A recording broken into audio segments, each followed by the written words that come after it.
ឯកឧត្តមចនរិទ្ធអំពីវិនិយោគអសប្បុរសជនបន្តគាំទ្រនិងបរិច្ចាគដល់មូលនិធិគន្ធបុប្ផាកម្ពុជាទោះយុទ្ធនាការបញ្ចប់ក្តីយុទ្ធនាការ10000រៀល10000នាក់ឆ្នាំ2025ដែលព្រួយផ្ដាំនឹងដឹកនាំដល់ផ្ទាល់ដល់លោកជំទាវបណ្ឌិតពេជ្រច័ន្ទមុនីហ៊ុនម៉ាណែតប្រធានកិត្តិយសនៃមូលនិធិគន្ធបុប្ផាកម្ពុជាទទួលជោគជ័យគូជាទីមកថ្នាក់ជាមួយនឹងការទទួលបានសប្បុរសជនចូលរួមបរិច្ចាគប្រមាណ300,000នាក់និងថវិកាប្រមាណ$5.5 លានអាមេរិកអនុរដ្ឋលេខាធិការក្រសួងសេដ្ឋកិច្ចនិងហិរញ្ញវត្ថុនិងជានាយកប្រតិបត្តិនៃមូលនិធិគន្ធបុប្ផាកម្ពុជាឯកឧត្តមបណ្ឌិតចនរិទ្ធបានលើកឡើងថាយុទ្ធនាការ10000រៀល10000នាក់ឆ្នាំ2025នេះបានរួមចំណែកយ៉ាងសំខាន់ក្នុងការបំផុសស្មារតីខ្មែរជួយខ្មែរដើម្បីពលរដ្ឋកម្ពុជារួមគ្នារក្សានិរន្តរភាពនៃកិច្ចដំណើរការរបស់មន្ទីរពេទ្យគន្ធបុប្ផាដែលកំពុងមានបេសកកម្មសង្គ្រោះជីវិតស្ត្រីមានផ្ទៃពោះទារកនិងកុមារនៅកម្ពុជាប្រកបដោយគុណភាពមិនគិតថ្លៃនិងមិនមានការរើសអើងឯកឧត្តមចនរិទ្ធបានអំពាវនាវសប្បុរសជនទាំងអស់បន្តគាំទ្រនិងបរិច្ចាគបន្តទៀតព្រោះថាមន្ទីរពេទ្យគន្ធបុប្ផានៅតែមានតម្រូវការគាំទ្រផ្នែកហិរញ្ញវត្ថុជារៀងរាល់ថ្ងៃដោយចំណាយប្រមាណ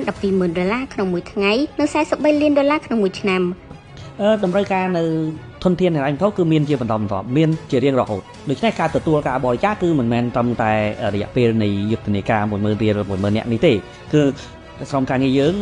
មន្ទីរពេទ្យគន្ធបុប្ផាមូលនិធិគន្ធបុប្ផាកម្ពុជានៅស្វាគមន៍ការចូលរួមបរិច្ចាគការបរិច្ចាគរបស់សប្បុរសជនយើងពីគ្រប់មជ្ឈដ្ឋានទាំង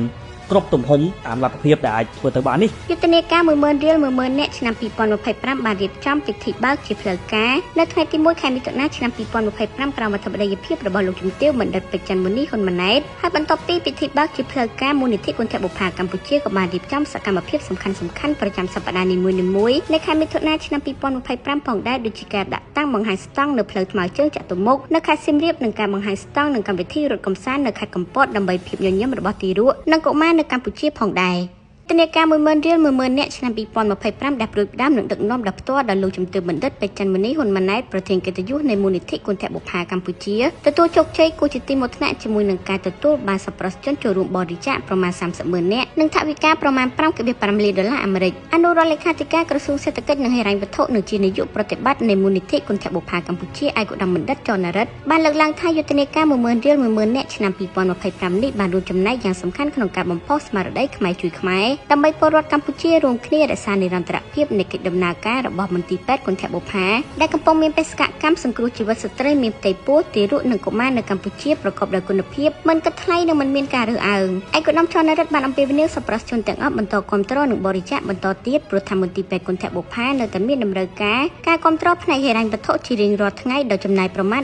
$120,000ក្នុងមួយថ្ងៃនិង$43 លានក្នុងមួយឆ្នាំតម្រូវការនៅធនធានហិរញ្ញវត្ថុគឺមានជាបន្តបន្ទាប់មានជារៀងរហូតដូច្នេះការទទួលការបរិច្ចាគគឺមិនមែនត្រឹមតែរយៈពេលនៃយុទ្ធនាការ10000រៀល10000នាក់នេះទេគឺក្រុមការងារយើងមន្ទីរពេទ្យគន្ធបុប្ផាមូលនិធិគន្ធបុប្ផាកម្ពុជានៅស្វាគមន៍ការចូលរួមបរិច្ចាគការបរិច្ចាគរបស់សប្បុរសជនយើងពីគ្រប់មជ្ឈដ្ឋានទាំងគ្រប់ទំហំតាមលទ្ធភាពដែលអាចធ្វើទៅបាននេះយុទ្ធនាការ10000រៀល10000នាក់ឆ្នាំ2025បានរៀបចំពិធីបើកជាផ្លូវការនៅថ្ងៃទី1ខែមិថុនាឆ្នាំ2025ក្រោមអធិបតីភាពរបស់លោកជំទាវបណ្ឌិតពេជ្រច័ន្ទមុនីហ៊ុនម៉ាណែតហើយបន្ទាប់ពីពិធីបើកជាផ្លូវការមូលនិធិគន្ធបុប្ផាកម្ពុជាក៏បានរៀបចំសកម្មភាពសំខាន់ៗប្រចាំសប្តាហ៍នីមួយៗនៅខែមិថុនាឆ្នាំ2025ផងដែរដូចជាការដាក់តាំងបង្ហាញស្តង់នៅផ្លូវថ្មើរជើងចតុមុខនៅខេត្តសៀមរាបនិងការបង្ហាញស្តង់នឹងកម្មវិធីរត់កម្សាន្តនៅខេត្តកំពតដើម្បីភាពញញឹមរបស់ទីរក់និងកុមារនៅកម្ពុជាផងដែរ